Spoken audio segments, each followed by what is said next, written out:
Merci, madame. Si vous le permettez, 2 mots d'introduction. J'aimerais rebondir sur ce qui a été dit juste avant.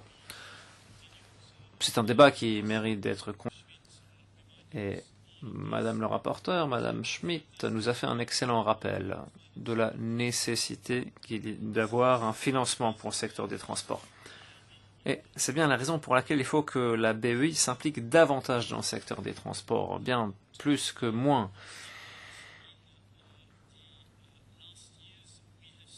Pour être franc, au cours des dernières années, la BEI, on a cru l'apercevoir comme étant beaucoup plus réactive, beaucoup plus en phase avec les objectifs politiques européens.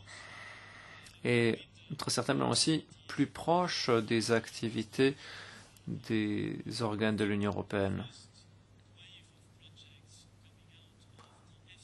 La première vague de projets de l'EFSI est une excellente illustration de ce que peut faire la BEI, pas seulement pour stimuler la croissance, mais aussi pour soutenir les politiques européennes. De plus en plus, la BEI va être impliquée dans des projets risqués, plus risqués, et c'est la raison aussi pour laquelle nous mettons à disposition des financements pour la banque pour que des projets un peu moins sûrs puissent être financés. Bien sûr, cela va nécessiter davantage de contrôle, davantage de garanties. C'est pour ça qu'il est également important qu'on continue le dialogue avec la banque. De mon expérience, et d'ailleurs on travaille avec la banque sur de nombreux projets,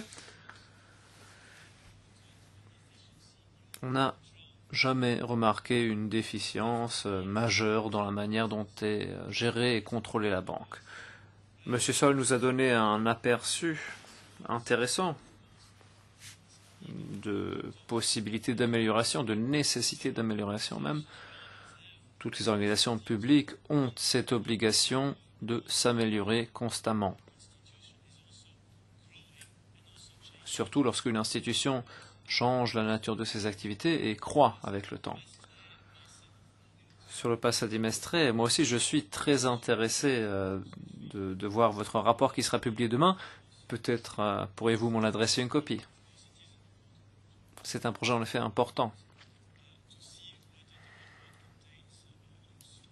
Et nous voudrions voir si ce rapport nous présente des informations nouvelles et intéressantes. Voilà, je referme cette parenthèse, mais je pense que il était intéressant de faire ce petit commentaire. Je reviens donc à la question plus large de l'infrastructure et le projet Lyon-Turin.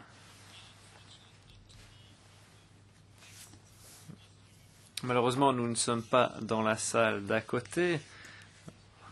La salle d'à côté qui porte le nom de l'ancien vice-président et qui, en sa qualité de commissaire, a énormément misé sur les infrastructures de transport, qui a défendu les nouveaux modes de transport et qui surtout a fait la promotion du projet Lyon-Turin. Voilà.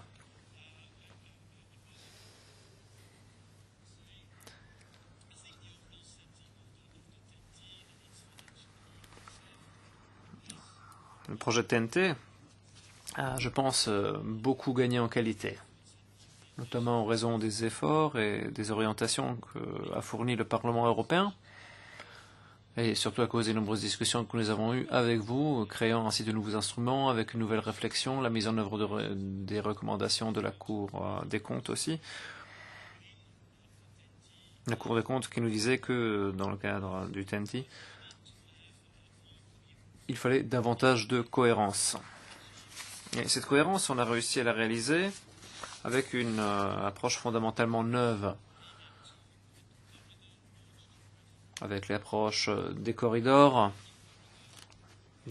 thématiques aussi, un gros accent mis sur le transport multimodal, plutôt que des modes de transport en concurrence les uns avec les autres. Également l'accent mis sur l'innovation. L'innovation en termes de financement soft des infrastructures, pas seulement des financements classiques pour des tunnels et des ponts, mais également de l'innovation en ce qui concerne le financement. C'est ce qui a permis ce lien plus étroit avec la BEI grâce à des nouveaux instruments financiers. Une autre innovation majeure a vu le jour, qui, je pense, a beaucoup amélioré les choses.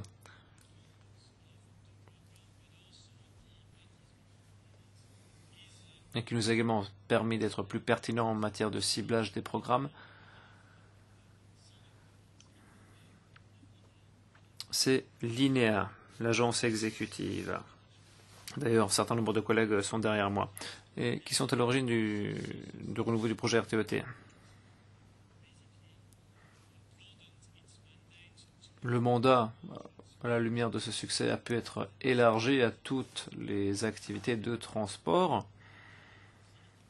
dans le cadre du projet Connecting Europe, également d'Horizon 2020. On a donc de meilleurs résultats, on est plus rapide aussi en matière de résultats pour prendre des décisions de financement, pour les accords financiers. On a aussi de meilleurs moyens pour suivre les projets tout au long de leur exécution. Nous avons des moyens traditionnels tels que des visites sur le terrain, des audits, des rapports réguliers. Mais aujourd'hui, nous pouvons également suivre les projets un peu plus sur le volet, dirais-je, qualitatif. Qu'est-ce que j'entends par là? Pour des projets risqués, complexes, nous faisons dans l'accompagnement, nous accompagnons ces projets véritablement et nous regardons quelles sont les performances des projets, mais pas seulement. Nous essayons également de voir le degré de conformité de ces projets aux règles et à la réglementation en vigueur. Et ça va des appels d'offres aux évaluations d'impact environnemental et différentes stratégies. Alors, qu'est-ce qui pourrait être amélioré, me demandez-vous, sur un projet tel que celui de Lyon-Turin? Le premier élément, c'est la gouvernance d'ensemble. Les États membres encore sont très vieux jeux, si je puis dire, lorsqu'il est question d'entamer des projets transfrontaliers. Les outils utilisés sont désuets des conférences intergouvernementales, des accords intergouvernementaux, alors que la législation européenne permet bien plus que cela. Permettrait de travailler de manière plus efficace, plus efficiente sur des projets d'une nature typiquement européenne. Mon deuxième commentaire est le suivant. On a beaucoup appris du projet Lyon-Turin et il montre que de plus en plus, il faut mettre en place une autorité de gestion. C'est ce qu'on fait systématiquement désormais. Pour tout projet risqué, nous mettons sur place une autorité de gestion, telle que pour le Real Baltica ou d'autres projets. Ces grands projets transfrontaliers requièrent dès le départ une autorité de gestion ou de mise en œuvre qui va représenter les intérêts de tous les pays impliqués et également de toutes les parties prenantes. Troisième leçon à retenir. Il faut peut-être un peu plus de rigueur dans la phase de genèse du projet en matière d'acceptance publique. Le projet Lyon-Turin, aujourd'hui encore, est un projet qui est remis en question, en termes d'impact notamment. Pourquoi? Parce que il y a 15 ou 20 ans, au tout début du projet, il y a des décisions qui ont été prises, des erreurs ont été faites, on a décidé à investir de manière substantielle, mais on a un peu mis la charrue avant les bœufs. Il faut d'abord convaincre les citoyens avant d'agir, et il faut avoir le respect de ces citoyens aussi, puisqu'on va ici engager énormément de fonds publics. Là, le Lyon-Turin a fait un énorme effort au cours de sa campagne. Il y a eu une campagne s'adressant à tous ceux qui allaient être affectés par le projet. Et je pense que, ce faisant, on a aujourd'hui un très grand soutien de la population locale concernée par ce projet, mais pas seulement.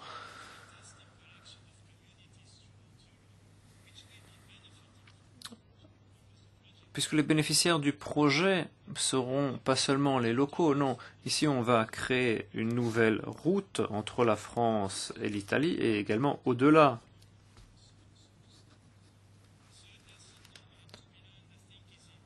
Une autre leçon à retenir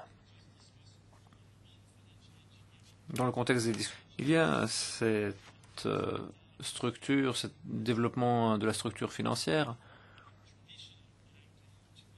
Le projet Lyon-Turin, il est assez traditionnel. Mais il n'y a pas de raison pour ne pas recourir à de nouveaux instruments financiers.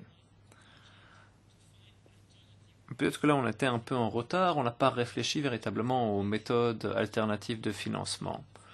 Du côté français, du côté italien, avec l'assistance de la Commission, nous essayons aujourd'hui de mettre au mieux possible à contribution le secteur de transport routier. Mais je pense que à l'avenir, il faudra, dès la phase initiale, réfléchir davantage aux autres possibilités de financement alternatifs. Enfin, ma quatrième recommandation serait la suivante. Utiliser le savoir-faire qu'a l'agence exécutive l'INEA.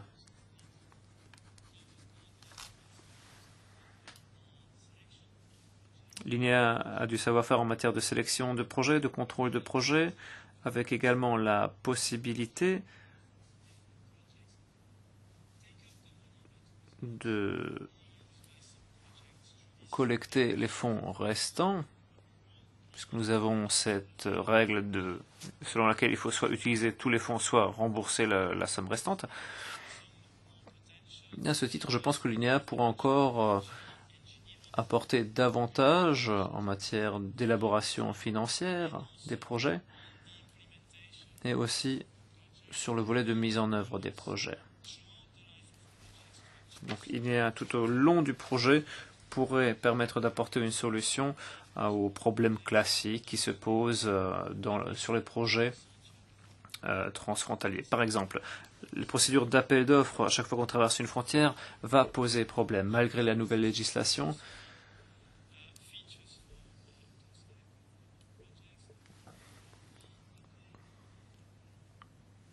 Il y a également les nouvelles exigences en matière d'évaluation d'impact environnemental, qui parfois peuvent être un frein. C'est quelque chose de très gourmand en temps. Et qui dit perte de temps, dit parfois perte d'argent. Je vous remercie.